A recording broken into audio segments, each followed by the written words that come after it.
Hi. അപ്പോൾ ഇന്ന് നമ്മൾ കാണാൻ പോകുന്നത് എർട്ടിഗയിൽ 6 എയർ ബാഗോട് കൂടി വരുന്ന പുതിയ എർട്ടിഗയിൽ വന്ന ചെറിയ ചില മാറ്റങ്ങളാണ്.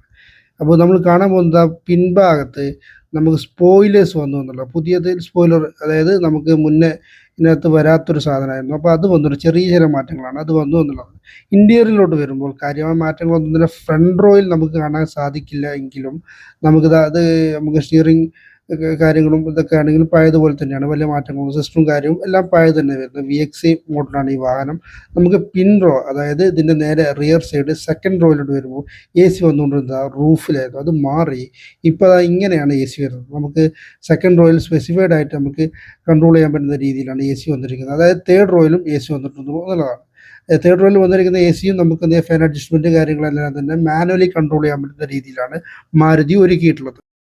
അപ്പോൾ എക്സ്റ്റീരിയറിൽ ഫ്രണ്ട് സൈഡിൽ വലിയ മാറ്റങ്ങളൊന്നും തന്നെ നിലവിൽ വന്നിട്ടില്ല. അപ്പോൾ സൈഡിൽ വന്നിട്ടുള്ള ചെറിയ മാറ്റം ഒഴിച്ചു നിർത്തി കഴിഞ്ഞാൽ, അപ്പം ഈ വാഹനം നിലവിൽ ഇന്ത്യൻ ഫാമിലിക്ക് ഏറ്റവും ഇഷ്ടപ്പെട്ട വാഹനങ്ങളിലൊന്നാണ്. അപ്പോൾ ബുക്കിങ്ങിനായി കോൺടാക്ട് ചെയ്തോ താഴെ കാണുന്ന നമ്പറിൽ.